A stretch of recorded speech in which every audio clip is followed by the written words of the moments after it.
Pages flew across the school courtyard as Kennedy scrambled to gather her books. Laughter echoed. Someone stepped on her notes. Her heart raced. But then a silence fell. A man in uniform had just entered the campus. Every head turned. The badge on his chest gleamed under the sun. No one realized this was her father.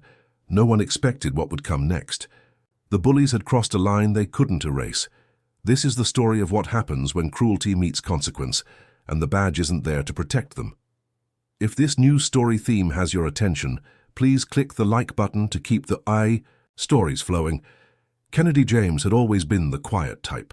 At just 14, she moved like someone who'd seen too much, smiled with caution, and spoke only when necessary. Her family had just relocated to primarily white, upscale, suburban town-wide. Streets, manicured lawns, private schools with uniforms and unspoken rules. Her father, Lieutenant Marcus James, had been promoted to regional commander, an achievement earned after 2 decades of dedication to law enforcement. It was supposed to be a fresh start, a reward. But for Kennedy, it was anything but. On her first day at Lakeview Academy, Kennedy wore her new blazer neatly pressed, her shoes polished, hair tied in tight braids. She blended in on the surface. But the difference in places like these always finds a way to show itself. She was the only black girl in her class. She sat in the second row, answered questions with clarity, and kept her head down. Some students smiled politely, others whispered. The teachers acted warm but often overlooked her raised hand. In the cafeteria, she sat alone, scrolling through photos of her old school and her real friends, where laughter came easy and skin color didn't carry weight like this. Her dad would ask every evening, everything good at school, and she would nod, not wanting to trouble him. He was busy, proud, and in a position where even his smallest actions were scrutinized. She didn't want to be a distraction, but the quiet glances were becoming glares, the smirks were becoming snickers. And Kennedy could feel it. Something was building, something cruel. She didn't know how close it was. The first sign came in the hallway near her locker. A group of 3 boys, Chad, Preston, and Logan, walked past her, shoulder-checking her slightly and laughing as they did. She flinched, but said nothing. Maybe it was an accident, but it kept happening. Her books would fall, her locker would be jammed. A sticky note once read, "Wrong school, wrong skin." She tore it down before anyone else could see, her hands trembling. In class, they called her scholarship girl under their breath, suggesting she didn't belong there unless some handout got her in. She didn't cry, not in front of them.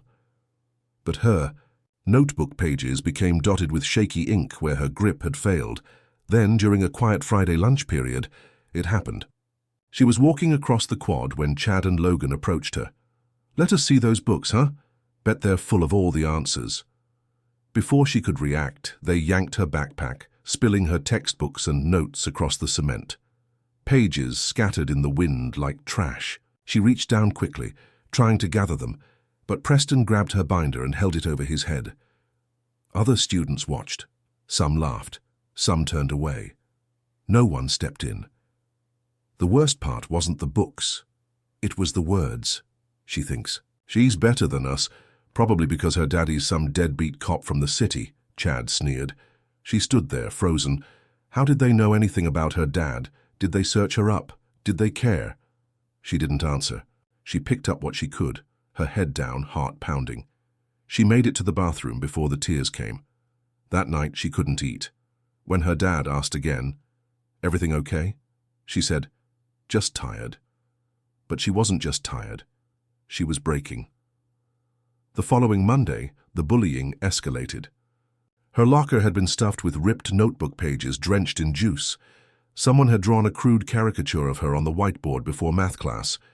The teacher erased it, but said nothing. Kennedy felt invisible and targeted at the same time. That afternoon, a student emailed a blurry photo of her cleaning up her spilled books to a group chat titled, "Guess she can't read either."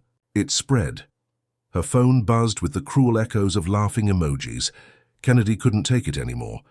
Tuesday afternoon. Kennedy stood outside the principal's office, clutching a manila envelope. Inside were screenshots, printed photos, and every note she'd kept, evidence of what she had endured for weeks. But before she could go in, the front entrance doors burst open. Lieutenant Marcus James stepped into the school. Tall, imposing, crisp uniform, adorned with badges. Every step was deliberate. Every eye turned.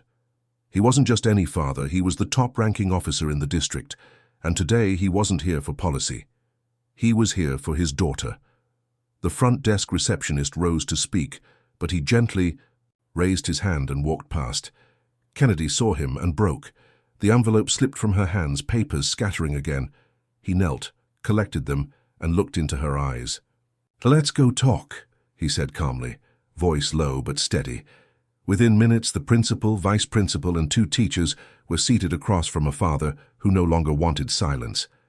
Kennedy finally told her story, every incident, every name, every humiliating laugh.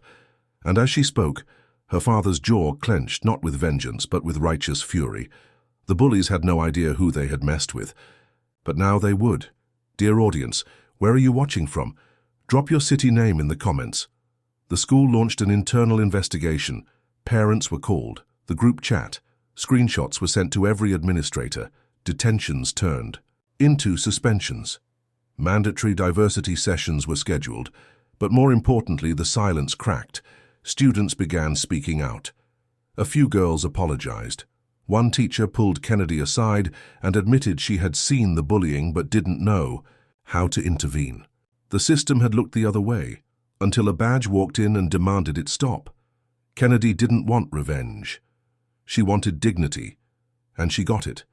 Not because her dad was a cop, but because he reminded them all that her life, her safety, her identity mattered.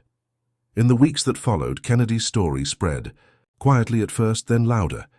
A parent group invited her to speak. Her essay, titled "When They Spilled My Books, They Spilled Their Own Fear," was published in the school paper. Other students of color began sharing their hidden struggles. Change didn't come overnight, but it started. Kennedy learned something too. Silence might keep you safe, but it doesn't keep you whole. And when you finally speak, your voice can do more than protect. It can transform. For every student like Kennedy who hides their pain, how many more are suffering in silence? Thanks for watching. Subscribe to our channel for more powerful stories and fresh videos.